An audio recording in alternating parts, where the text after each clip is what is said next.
નમસ્કાર દર્શક મિત્રો, હું પીનલ આપનું સ્વાગત કરું છું મારા ખાસ કાર્યક્રમ કરંટ ટોપિકમાં દરરોજ એક નવા વિષય પર ચર્ચા કરીએ છીએ. એ વિષયના એક્સપર્ટ્સને અહીંયા બોલાવીએ છીએ. આજે કરંટ ટોપિકમાં ખાસ વાત કરવાની છે અત્યારે ગુજરાતમાં રાજનીતિમાં જે માહોલ જોવા મળી રહ્યો છે તે ઉપર આજે આપણે ચર્ચા કરીશું. કારણ કે ચર્ચાનો વિષય એટલા માટે છે કે જે પ્રમાણની પરિસ્થિતિ એક સમયે ખજુરાહો કાંડ વખતે જોવા મળી હતી, જે રીતે રાજનીતિમાં ગરમ માહોલ જોવા મળ્યો હતો, એવો જ માહોલ અત્યારે પણ ક્યાંક રાજનીતિમાં જોવા મળી રહ્યો છે. એમ તો આપણે અત્યારે વાત કરીએ, જો સમગ્ર દેશમાં જોવા જઈએ તો સમગ્ર દેશમાં જ અત્યારે એવું લાગે છે કે જાણે રાજીનામાનું દોર શરૂ થઈ ગયું હોય. એ પછી નીતિશ કુમાર હોય, શંકરસિંહ વાઘેલા હોય કે પછી યુપીમાં અમુક અખિલેશ યાદવની પાર્ટીના ધારાસભ્યો હોય. એટલે અત્યારે એવું જોવા મળી રહ્યું છે, જ્યારે સમાચારો ચાલુ કરીએ છીએ, જોવા જઈએ છીએ તો ક્યાંક રાજીનામા ઉપર રાજીનામા પડી રહ્યા છે. એટલે રાજીનામાનું મોસમ ચાલી રહ્યો હોય એવું પણ જોવા મળ્યું છે. પણ ખાસ કરીને ગુજરાતની જ્યારે વાત કરવામાં આવે તો ગુજરાતમાં આ દોર શંકરસિંહ વાઘેલાના રાજીનામા પછી શરૂ થયું છે. એટલે બાપુએ જ્યારે રાજીનામું આપ્યું છે ને ત્યારબાદ તેમના સમર્થકો એક પછી એક કોંગ્રેસને છોડી રહ્યા છે ને એ જ સમયનો ફાયદો અત્યારે બીજેપી ઉઠાવી રહી છે. કારણ કે ધારાસભ્યો કોંગ્રેસ તો છોડી રહ્યા છે, પણ તેની સામે અમુક જ ચંદ મિનિટોમાં એ લોકો ભાજપમાં પણ જોડાઈ રહ્યા છે. તો આ જ મુદ્દે આજે આપણે ચર્ચા કરવાની છે કે આ અત્યારે જે સમીકરણો જોવા મળી રહ્યા છે કે જે પ્રમાણે ઇલેક્શનનો ટાઈમ કે જ્યારે દરેક પક્ષ પોતાના પક્ષને બચાવવાનો પ્રયત્ન કરતો હોય છે, એવા સમયમાં કોંગ્રેસની દશા અને દિશા બગડતી જોવા મળી રહી છે. શું એનાથી બીજેપીને ફાયદો થશે કે કેમ, એ તમામ ચર્ચા કરીશું. અને ચર્ચા માટે મારી સાથે જોડાઈ ગયા છે જયવંત પંડ્યા, જેઓ રાજકીય વિશ્લેષક છે. જયવંત પંડ્યાજી, આપનું સ્વાગત છે. જયવંતભાઈ, શું કહેશો અત્યારના જે રાજકીય સમીકરણો જોવા મળી રહ્યા છે, જે રીતે ધારાસભ્યો કોંગ્રેસ છોડીને બીજેપીમાં જોડાઈ રહ્યા છે, અમુક છોડી જ રહ્યા છે તો અમુક બીજેપીમાં પણ જોડાઈ રહ્યા છે. આ જોતા અત્યારે ગુજરાતમાં કોંગ્રેસ માટે કેવો સમય આપણે માની શકીએ છીએ, કેવા પરિવર્તન અત્યારે જોવા મળી રહ્યા છે રાજનીતિમાં, જે ગરમ માહોલ જોવા મળી રહ્યો છે તેને આપ કઈ દ્રષ્ટિએ જુઓ છો? મને 1996 ની યાદ આવે છે. 1996માં 1995 ની શરૂઆતમાં તે જ્યારે ભાજપની સરકાર આવી પહેલી વાર ગુજરાતમાં એકલા હાથે, અને એ વખતે થોડા જ મહિનામાં આ જ શંકરસિંહ હતા જેમણે બળવો કરેલો, અધીરાઈ આવી ગઈ અને મુખ્યપ્રધાન બનવાની નેમ હતી, એના કારણે એમણે બળવો કરી દીધો. અને આ જ રીતે ખજુરાહોમાં ધારાસભ્યોને લઈ ગયા હતા. પેલા માણસામાં રાખ્યા હતા, વાસણામાં રાખ્યા હતા, પછી ખજુરાહો લઈ ગયા હતા. અને એ જ ખજુરાહો જ્યાં મધ્યપ્રદેશમાં કોંગ્રેસની સરકાર હતી, દિગ્વિજયસિંહ એમને બધી ફેસિલિટી આપી હતી. હવે એ જ કોંગ્રેસને, અને એ સમયે સુરેશ મહેતાની સરકાર હતી ત્યારે કોંગ્રેસના ધારાસભ્યોએ તોફાન કર્યું હતું, ને એકમાત્ર રાજ્યપાલના અહેવાલ ઉપર, ખાલી વિધાનસભામાં તોફાન થાય એના ઉપર, અને એ પણ કોંગ્રેસ દ્વારા કરાવેલું. ત્યારે કાયદા અને વ્યવસ્થાની પરિસ્થિતિ ખરાબ થઈ ગઈ છે એવો અહેવાલ ગયો, અને રાષ્ટ્રપતિ ત્યારે કેન્દ્રમાં કોંગ્રેસના ટેકાવાળી સરકાર હતી અને ગૃહપ્રધાન તરીકે સામ્યવાદી એવા ઇન્દ્રજીલ ગુપ્તા હતા. એમણે વિધાનસભાને સસ્પેન્ડ કરી નાખી. અને એ પછી આપણને ખબર છે કે શંકરસિંહ વાઘેલાને રાજપા રચ્યો અને એને કોંગ્રેસે ટેકો આપ્યો. એ પછી રાજપા છે એ કોંગ્રેસમાં વિલીન થઈ ગયો. એટલે આજ હવે જે કોંગ્રેસે કર્યું હતું, એક રીતે એવું કહી શકાય કે લાઈફ ઇઝ ફૂલ સર્કલ. એટલે આ સર્કલ પૂરું થઈને એ ત્યાં જ આવી ગયું છે. એ જ શંકરસિંહ છે, એ જ કોંગ્રેસ છે. પણ થોડું પ્રક્રિયામાં અહીંયા પરિવર્તન જોવા મળી રહ્યું છે જયવંતભાઈ, કારણ કે અહીંયા ક્યાંક કોંગ્રેસ પોતાના જે સમર્થક, હવે જે ધારાસભ્યો બચ્યા છે એમને લઈને બેંગ્લોર લઈ ગયા છે. પહેલા લઈને ગયા હતા. હા, એટલે એ જ શંકરસિંહ છે, એમણે જ ફરીવાર બળવો કર્યો છે, કોંગ્રેસની અંદર કર્યો છે. અને એને આ વાત તો છેક ફેબ્રુઆરી થી ચાલતી હતી, માર્ચ થી ચાલતી હતી. અનેકવાર સંકેતો કોંગ્રેસને આપ્યા હતા શંકરસિંહે કે ભાઈ તમે જે તો વિધાનસભાની ચૂંટણી આવે છે, રણનીતિ તૈયાર કરો, કયા ધારાસભ્ય ક્યાંથી કોને ચૂંટણીની ટિકિટ આપી છે એ નક્કી કરો, મને સત્તા આપો. એમને આજે આપણને ખબર પડે છે કે કેટલા બધા ધારાસભ્યો એમના ટેકામાં છે. આજે કેમ કોંગ્રેસને ત્યાં લઈ જવા પડ્યા 44 ધારાસભ્યોને? કારણ કે એટલા સમર્થકો છે એમની. અગાઉ પણ ગુરદાસ કામત સાથે વસંત વગડામાં બેઠક થઈ હતી, ત્યારે પણ 30 થી 32 ધારાસભ્યોએ શંકરસિંહજીનું સમર્થન કર્યું હતું. એટલે એ વખતે જ કોંગ્રેસે ચેતી જવાની જરૂર હતી. પરંતુ એ પછી અનેક એકવાર સંમેલન થયું, શંકરસિંહ ધારાસભ્યોને એનું સંમેલન કર્યું હતું ગયા મહિને, એ પછી પાછું જન્મદિવસે સંમેલન કર્યું. એટલે આ બધા દરમિયાન કોંગ્રેસે સતત ઊંઘતી રહી. ગયા મહિને કોંગ્રેસે ઓળખ પરેડ પણ કરી હતી ધારાસભ્યોની અને એવો દાવો કર્યો હતો ભરતસિંહજીએ કે બધા ધારાસભ્યો એમની પડખે છે, કોઈ ખસીને નહીં જાય. પરંતુ જેમ જેમ રાજ્યસભાની ચૂંટણી નજીક આવતી ગઈ એમ એક પછી એક પહેલા દિવસે 3 ધારાસભ્યો, ગઈકાલે બીજા 3 ધારાસભ્યો, આમ બધાના રાજીનામા ટપોટપ પડવા લાગ્યા. હવે કોંગ્રેસ છે જાગી છે અને એને બેંગ્લોર બધાને લઈ ગયા છે. પણ એમાંથી પણ 8 કે 10 ધારાસભ્યો તો હજી અહીંયા જ છે, જે શંકરસિંહજી જૂથના જ છે. જી જયવંતભાઈ, પણ અત્યારે જે આપણે વાત કરી રહ્યા છીએ કે અત્યારે કોંગ્રેસ જાગી છે, પણ ક્યાંક આ વાતનું અનુમાન તો કોંગ્રેસને પહેલાથી જ થઈ જવો જોઈએ, કારણ કે શંકરસિંહ વાઘેલા જે એટલા મોટા નેતા છે કોંગ્રેસ પક્ષમાં, એમનું હોવું એટલું જરૂરી છે, એ કોંગ્રેસ પક્ષ પોતે સમજતું જ હતું. છતાં પણ તેમને શંકરસિંહ વાઘેલાને તે લોકો મનાવી ન શક્યા. તો જ્યારે બાપુ કોંગ્રેસ પક્ષ છોડતા હતા ત્યારે ક્યાંક એક અનુમાન તો એ લોકોને હશે જ કે તેમના પછી કેટલાય રાજીનામાઓ પડશે, છતાં પણ તે લોકોએ પ્રયત્ન નથી કર્યા શંકરસિંહ વાઘેલાને રોકવાના, કાં તો પછી તેમના પ્રયત્નો સફળ નથી થયા. એક અહેવાલ પ્રમાણે અહેમદ પટેલને રાજ્યસભામાં ન પહોંચે એ માટે કોંગ્રેસના રાષ્ટ્રીય નેતાઓ પણ, કારણ કે અહેમદ પટેલ ખૂબ મોટું માથું કહેવાય અને સોનિયા ગાંધીના સલાહકાર ઉપરાંત જ્યારે મનમોહનસિંહજીની સરકાર હતી એ વખતે સોનિયાજી અને મનમોહનસિંહજી વચ્ચે એક સેતુરૂપ કામ કરતા હતા. સોનિયાજીનો સંદેશો હોય તો મનમોહનસિંહ, મનમોહનસિંહનો સંદેશો હોય તો સોનિયાજી, એમના થ્રુ જ આ બધું જતું હતું અને ખૂબ જ પીઢ, ખૂબ અનુભવી અને ખૂબ જે કહેવાય કદાવર નેતા. પરંતુ આવા કદાવર નેતા હોય એમની સામે પણ કેટલાક લોકો હોય જ, તે એમને પણ અસંતોષ હોય.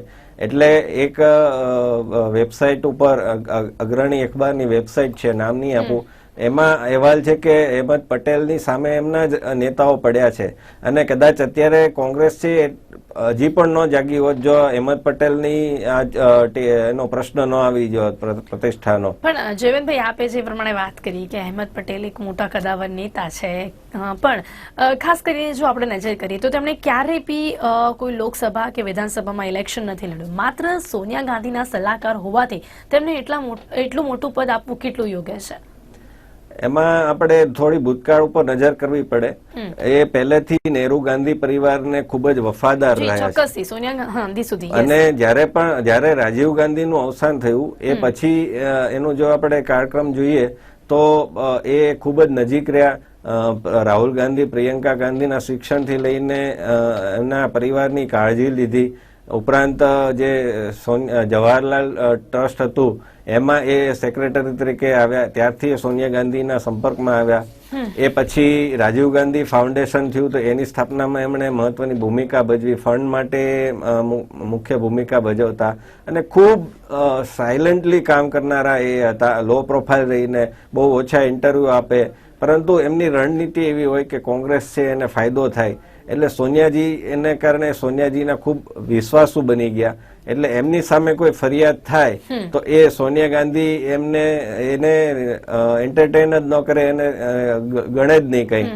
આના પરિણામે જે મેં કીધું એમ કે કેટલાક લોકોમાં અસંતોષ વ્યાપવો સ્વાભાવિક છે.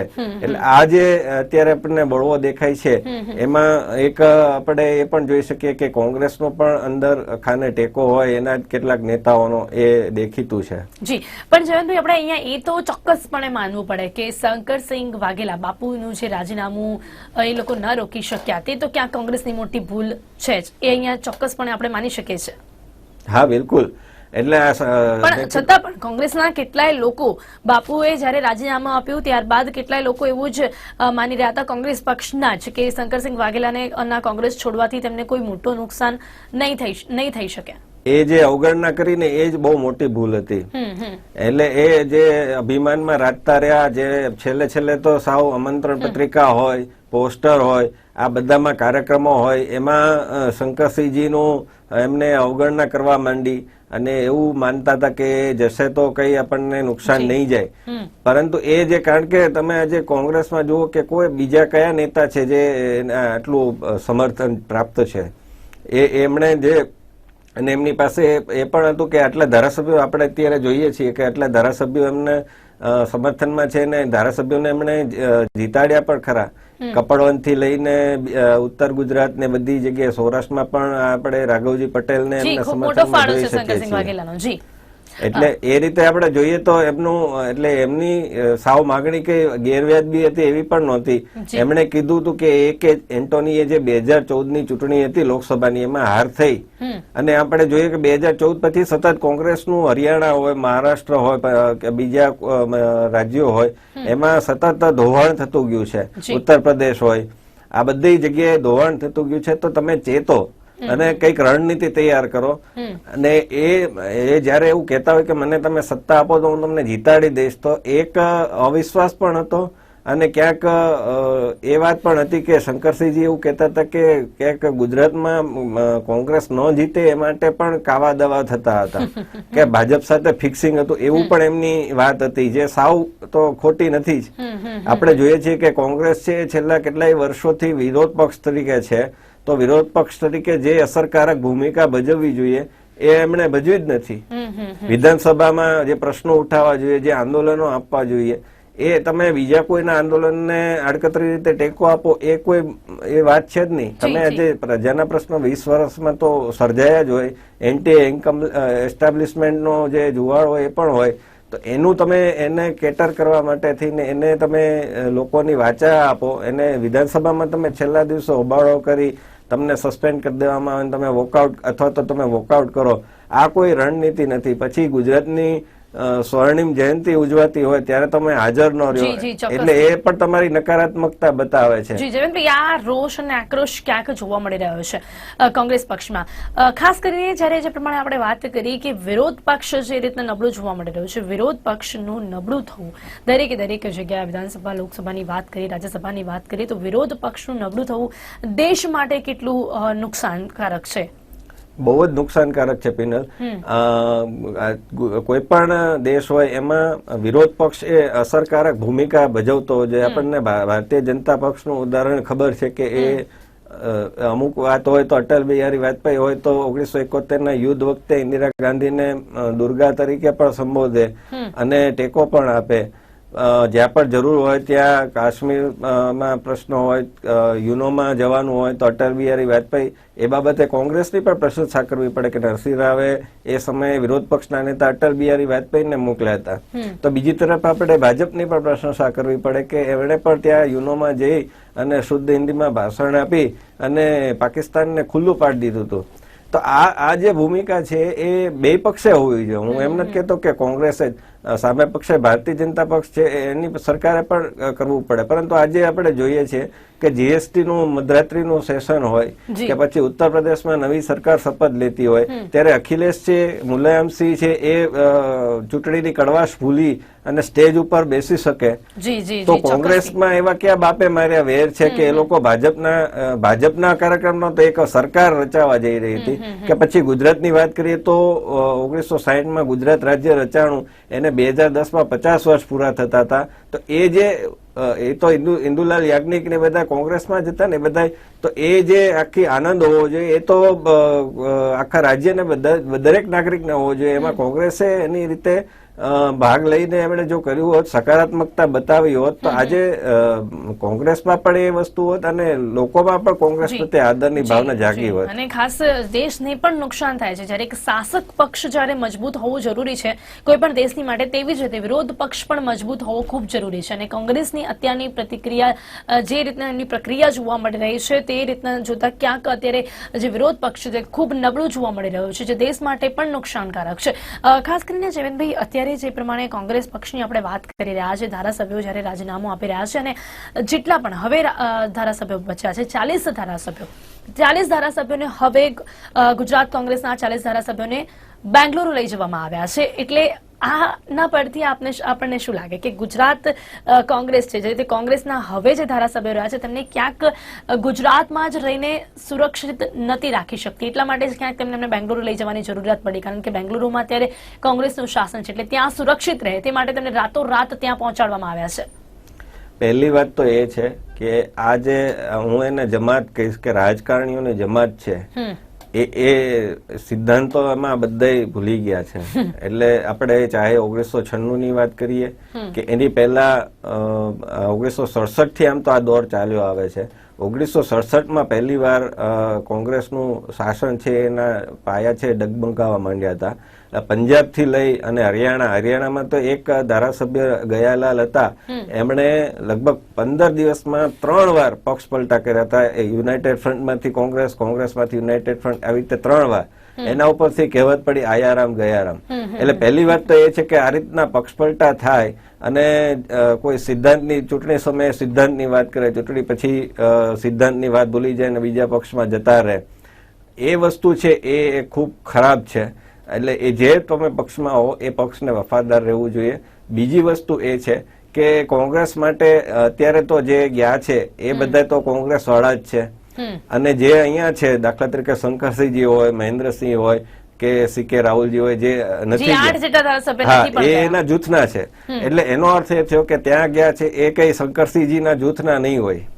તો એને સાચવવા માટે ચોક્કસપણે નથી માની શકતા જયવંતસિંહ, કારણ કે એમાંથી પણ ક્રોસ વોટિંગ થવાની શક્યતાઓ તો ખરી. નહીં, એ તો હવે 8 ઓગસ્ટે જયારે મતદાન થશે ત્યારે તમે કેવી રીતે રોકી શકશો? તમે બેંગ્લોર લઈ જાઓ, ગમે ત્યાં લઈ જાઓ. આ તો તમે રાજીનામા ન પડે એની માટેની જ આ કવાયત છે. રાજીનામા પડશે એટલે આખું રાજ્યસભાની એનું ગણિત એવું છે રાજ્યસભાની ચૂંટણીનું કે કુલ ધારાસભ્યો હોય એના ભાગ્યા જેટલી બેઠક વત્તા 1, એટલે અત્યારે આપણે રાજ્યસભામાં 3 બેઠક, આપણી અત્યારની જે ચૂંટણી છે 3 વત્તા 1 એટલે 4, એટલે 182 ભાગ્યા 4 કરવા પડે. પરંતુ હવે 6 ધારાસભ્યો તો ઓલરેડી રાજીનામા આપી દીધા છે, અને બીજા જેટલા રાજીનામા પડશે એટલું 182 માંથી એટલા બાદ થશે. એ પ્રમાણે જોવા જાવ તો ફર્સ્ટ પ્રેફરન્સના વોટથી તે જે ભાજપના 3 ઉમેદવારો છે જીતવાની પૂરેપૂરી શક્યતા રહે છે. જી ચોક્કસ. અહીંયા રાજીના પણ એ જીતવાની પૂરેપૂરી શક્યતા છે, પણ અત્યારે આપણે અહેમદ પટેલની ખાસ કરીને સીટની વાત કરીએ જયવંતભાઈ, તો તેની માટે ક્યાંક રાજીનામું પડવું એનાથી જો એ જીતી જશે એવું આપણે નહીં માની શકીએ, કારણ કે જયારે રાજીનામું પડશે એટલે ધારાસભ્યો ઓછા થશે, એટલે જીતવાના પર્સન્ટેજ પણ એ લોકોના આગળ ઓછા થશે. તો ખાસ કરીને અહીંયા ક્રોસ વોટિંગ કરાવવી કેટલી જરૂરી રહેશે ભાજપને? ક્રોસ વોટિંગ માટે પણ એ પ્રયત્ન થશે જ, અને એમાં આપણે રાષ્ટ્રપતિની ચૂંટણી વખતે પણ એ 11 ધારાસભ્યોએ ક્રોસ વોટિંગ કર્યું તો એ જોઈ ચૂક્યા છીએ. એટલે આમાંથી પણ ક્રોસ વોટિંગ, એટલે કોંગ્રેસ છે બેંગ્લોર લઈ ગઈ છે અને ત્યાં જે કઈ રિસોર્ટમાં રાખીને જે કઈ જલસા કરાવશે, જે કઈ બીજી બધું લોભ લાલચ કે જે કઈ કરશે, કારણ કે એમને પણ ભાજપની જેમ લોભ લાલચ એ જો આક્ષેપ કરતા હોય તો કોંગ્રેસ પણ એ જ કરવું જ પડશે ધારાસભ્યો રાખવા માટે. ગુજરાતમાં તો એ સુરક્ષિત નતા રાખી શકતા, એ તો અહીંયા ફાઇનલ જોવા મળે જ છે. હા, કર્ણાટકમાં એમની સરકાર છે એટલે ત્યાં લઈ ગયા છે. પરંતુ એ હવે એ જોવાનું છે કે જયારે 8 ઓગસ્ટે જયારે મતદાન કરવા જશે ત્યારે તો કોંગ્રેસમાં કોઈ સાથે નહીં હોય, મતદાન તો તમારે ખાનગી જ કરવું પડશે. એટલે ત્યારે આની શરૂઆત છે ઇન્દિરા ગાંધીએ જ કરી હતી. જયારે ઇન્દિરા ગાંધી સામે મોરારજી દેસાઈનું જૂથ હતું ત્યારે રાષ્ટ્રપતિના ઉમેદવાર માટે કોંગ્રેસ ઇન્દિરા ગાંધી અંતરાત્માના અવાજને અનુસરવા કીધું હતું. એ જ વસ્તુ મીરા કુમારમાં પણ હમણાં રાષ્ટ્રપતિની ચૂંટણીમાં આપણે જોયું કે કોંગ્રેસના લોકો જ અંતરાત્માના અવાજ અનુસર્યા, ઇન્દિરા ગાંધીની સલાહને માની, સોનિયા ગાંધીની સલાહને માનીને. એટલે આ જે રાજ્યસભાની ચૂંટણી આવશે એમાં એ લોકો અંતરાત્માના અવાજને નહીં માને. જી ચોક્કસપણે. હવે અંતરાત્માનો અવાજ કોને યાદ કરે છે એના ઉપર અહીંયા ડિપેન્ડ કરે છે કે એ લોકો અંદર જઈને શું કરે છે, પણ પોતાની રીતે તો પોતાના પ્રયત્નો કોંગ્રેસ હવે કરી રહી છે. જે પ્રમાણે આપણે વાત કરી કે અત્યારે તો જાગી ઉઠી છે, કારણ કે એક પછી એક ધારાસભ્યનો જયારે રાજીનામા પડ્યા હોય ત્યારે એક ઝાટકો જે વાગવો જોઈએ એ કોંગ્રેસે ચોક્કસપણે અહીંયા વાગ્યો છે. પણ જયવંતભાઈ, ભાજપ કેટલું યોગ્ય કરી રહી છે એ કોંગ્રેસના ધારાસભ્યોને પોતાની પાર્ટીમાં સમાવીને, કારણ કે એવું પણ કહેવામાં આવી રહ્યું છે કે લોકોના એવા પણ કટાક્ષ આવી રહ્યા છે કે જે પોતાના પક્ષના ના થયા એ ભાજપના શું થશે? એ તો બિલકુલ સાચી વાત છે કે જે પોતાના પક્ષના ન થયા એ ભાજપના કેવી રીતે થશે. પરંતુ આપણે જો ચૂંટણીનો ને એનો ઇતિહાસ રાજકારણનો જોઈએ, મેં કીધું એમ કે 1967 આમ તો આઝાદી પછી જ આ બધી પ્રક્રિયા શરૂ થઈ ગઈ હતી. રઘુવીર નામના એક નેતા હતા જે નહેરુજીની નીતિથી, ચીનની નીતિથી એકદમ દુખી હતા અને વ્યથિત હતા, એમણે ચીન વિશે ચેતરેલું, પછી એ જનસંઘમાં ચાલ્યા ગયા, પછી ટી પ્રકાશમ હતા જેમણે વંચિતો માટે મદ્રાસ ના મુખ્ય પ્રધાન તરીકે નીતિ લાવેલી, પરંતુ કોંગ્રેસની નીતિથી નારાજ થઈ અને એમણે હૈદરાબાદ સ્ટેટ પ્રજા પાર્ટી એવું પક્ષ રચેલો. એટલે ત્યારથી આ બધો ઇતિહાસ ચાલ્યો આવે છે. અને આપણે જો ઇતિહાસમાં જોશું તો એટલું 1900 મેં કીધું એમ કે આયારામ ગયારામ આ બધું એટલું બધું છે કે હવે ભાજપ પણ એ ક્યાંક ને ક્યાંક કોંગ્રેસની નીતિ ઉપર જ ચાલવા લાગ્યો છે. એટલે એક રીતે તો જયવંતભાઈ જોવા જઈએ તો જો ભાજપ આ જેટલા પણ ધારાસભ્યો કોંગ્રેસમાંથી આવી રહ્યા છે તેમને સ્વીકારી રહી છે, તો ન પણ સ્વીકારે તો પણ ભાજપ તો એક મોટો પક્ષ હતો જ, એટલે એ લોકોને સ્વીકારવા કે ન સ્વીકારવાથી એવું જ આપણે તો માની શકીએ. એ લોકોને તો આવો તો વેલકમ ને જાઓ તો ભીડખમ જેવું છે. હા, પણ એટલે ત્યાંથી આવે તો એનો અર્થ કે જ્યાં પોતાનું સ્થિતિ નબળી છે એક તો એ મજબૂત થાય, કારણ કે પાટીદાર આંદોલન પણ છે, દલિત આંદોલન પણ છે, ઓબીસી આંદોલન પણ છે.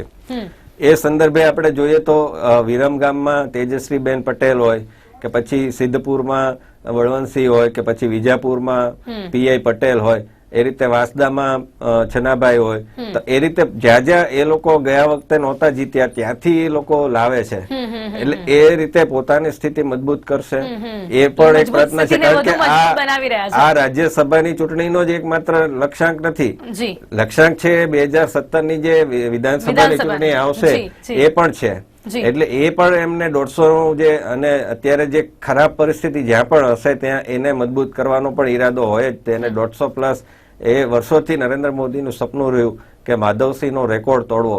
એટલે આ વખતે ક્યાંક લાગે છે ખરી, આપને શું લાગે છે અત્યાર સુધીની આ જે પ્રમાણની પ્રક્રિયા જોવા મળી રહી છે ગુજરાતમાં, તો જે રીતની પરિસ્થિતિ જોવા મળી રહી છે, કોંગ્રેસને જે પ્રમાણે ગાબડા પડી રહ્યા છે, શું લાગે છે કે ક્યાંક એક વડાપ્રધાન નરેન્દ્ર મોદીએ જે વાત કરી હતી ને કે કોંગ્રેસ મુક્ત ભારત બનાવીશ, તો ક્યાંક એવું લાગી રહ્યું છે કે એના જ પડઘા સૌથી પહેલા ગુજરાતમાં પડી રહ્યા છે? એટલે બધી જગ્યાએ એમ તો પડે છે. તમે 2014 પછી સતત જોવો તો કોંગ્રેસનું દરેક બાજુથી ધોવાણ થતું રહ્યું છે અને મોવડી મંડળની નિષ્ક્રિયતા, ખાસ કરીને રાહુલ ગાંધી, સોનિયા ગાંધી તો છેક સુધી એ સક્રિય છે જ, ચાહે રાષ્ટ્રપતિની ચૂંટણી હોય, ચાહે બિહારમાં લાલુ અને નીતિશનું ગઠબંધન બચાવવાની વાત હોય, પરંતુ રાહુલ ગાંધી વચ્ચે વચ્ચે વેકેશન કરવા જતા રહે છે. હેમંત બિશ્વ શર્મા આસામના જે નેતા હતા એને મળવા આવે છે તો કૂતરાને બિસ્કિટ ખવડાવતા રહે છે ને એને સમય નથી આપતા. નીતિશની પણ એ જ ફરિયાદ હતી કે જે રીતે અટલ અડવાણી સાથે સીધી વાતચીત થઈ શકતી હતી એ સોનિયા ગાંધી સાથે કે રાહુલ ગાંધી સાથે નહોતી થઈ શકતી. તો એ બધાના કારણે આજે કોંગ્રેસની સ્થિતિ દિવસે ને દિવસે દિન પ્રતિદિન ખરાબ થઈ રહી છે.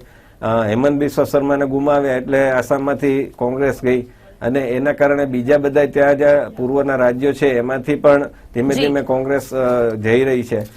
એટલે ત્યાંથી શરૂઆત કરવી પડશે. ચેરિટી બિગિન્સ એટ હોમ એમ કરીને કોંગ્રેસના અત્યારે મોવડી મંડળે જાગૃત થવાની જરૂર છે, અથવા તો કોંગ્રેસના જે બીજા ખરેખર નેતા હોય એમણે હવે પોતાના હાથમાં સુકાન, કારણ કે બીજા બધા જે નેતાઓ છે આજે સચિન પાયલોટ હોય કે પછી જ્યોતિરાદિત્ય હોય, ઘણા બધા એ અનુભવી ને ઘણા શક્તિસિંહ ગોહિલ છે, અહીંયા અર્જુનભાઈ છે, એ બધા સક્ષમ નેતાઓ છે, પરંતુ એક પરિવાર ઉપર આધારિત થઈ ગયા હોવાથી, એક કેન્દ્ર એ આસપાસ બન્યું હોવાથી એની નીતિઓને આંધળી રીતે અનુસરવાની વાત છે. એના કારણે કોંગ્રેસ આજે પાછી પડી રહી છે. કોંગ્રેસે જ આ વિચાર કરવો પડશે. જી જયંતભાઈ, અંતમાં એક વાત જરૂરથી આપને પૂછવા માંગીશ કે જે પ્રમાણે લોકો આ પક્ષ પલટો કરી રહ્યા છે, જે પ્રમાણે કોંગ્રેસમાંથી નીકળીને ભાજપમાં જોડાઈ રહ્યા છે અને ભાજપ તેમને આવકારી રહી છે, એટલે ઇતિહાસમાં પણ આપણે જોવા જઈએ તો ઘણા કોર્પોરેશનની વાત કરીએ, નગરપાલિકાની વાત કરીએ તો ઘણા લોકો કોંગ્રેસમાં છોડીને ભાજપમાં જોડાયા હતા અને ભાજપે તેમને ટિકિટ આપી છે અને ત્યારબાદ ભાજપને સીટ ગુમાવવાનો વારો આવે છે. તો શું આનું પુનરાવર્તન વિધાનસભામાં ના થઈ શકે? ચોક્કસ થઈ શકે. અને કોંગ્રેસનો જો ઇતિહાસમાંથી ભાજપે પણ પાઠ લેવાની જરૂર છે.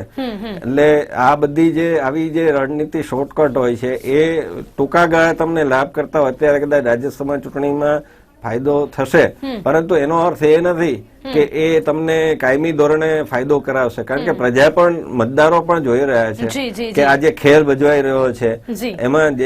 અને બીજું એ છે કે તમે આજે પ્રજા છે એમાં તમે એને કઈ રીતે વિશ્વાસ મેળવશો? જી જયવંતભાઈ, તો ખૂબ સાચી વાત આપે કીધી છે કે પ્રજા પણ આ વાતને જુએ છે. પ્રજા એવા પક્ષ પલટોને વોટ નથી આપતી એવું પણ આપણે ઇતિહાસમાં જોઈ ચુક્યા છે અને આગળ પણ એનું પુનરાવર્તન થઈ શકે છે. સમય અહીંયા સમાપ્ત થઈ રહ્યો છે. જયવંતભાઈ અમારી સાથે જોડાયા તે બદલ આપનો ખૂબ ખૂબ ધન્યવાદ. તો દર્શક મિત્રો, આપણે જાણવાનો પ્રયત્ન કર્યો કે અત્યારે જે પ્રમાણે રાજનીતિ ચાલી રહી છે, રાજકીય વિશ્લેષકની દ્રષ્ટિએ આપણે જોવાનો પ્રયત્ન કર્યો કે આ રાજનીતિ કઈ દિશામાં ચાલી રહી છે, આપણું જે ભવિષ્ય છે રાજનીતિનું, આપણો જે દેશ છે તે કઈ દિશામાં ચાલી રહ્યો છે. કોંગ્રેસમાં જે પ્રમાણે અત્યારે ગાબડા પડી રહ્યા છે, ભાજપ જે અત્યારે તે તમામ ધારાસભ્યોને આવકારી રહી છે, એક ટૂંકા ગાળાનો લાભ તેમને જરૂરથી મળશે, પણ શું ભવિષ્યમાં લાંબા ગાળાનો ફાયદો તે લોકો ઉઠાવી શકશે કે કેમ, એવા તમામ ઘણા સવાલો અત્યારે ઉભા થઈ રહ્યા છે. તો તેનો જવાબ તો ક્યાંક રાજ્યસભા અને વિધાનસભાના ઇલેક્શનના રિઝલ્ટ પછી જ ખબર પડશે. તો ત્યારે આ કાર્યક્રમમાં બસ આટલું જ. ફરીથી મળીશું એક નવા વિષય સાથે. ત્યાં સુધી રજા આપશો. નમસ્કાર.